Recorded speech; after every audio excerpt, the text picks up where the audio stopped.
السلام عليكم. حديارنا عبيتان لaba wax bis laga sameeynaa yogurt oo noocan ah ama yogurtkii markaas aad ay haysato nooc raba ha ahaado iyo manga noocan ah manga marka wax ka soo gaday dukaan asagoo shiidan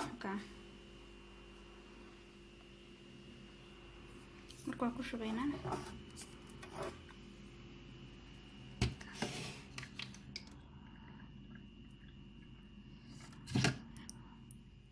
haddaad haysanna manga caadi ah shiidan hadda waa shiidaynaa waxaa ka sameynaa oo kaliya ah yogurtkaas cabitaan iyo mangahaas qasaca ku jira iyo sonkorta marka kullu isku soo darsanay halkan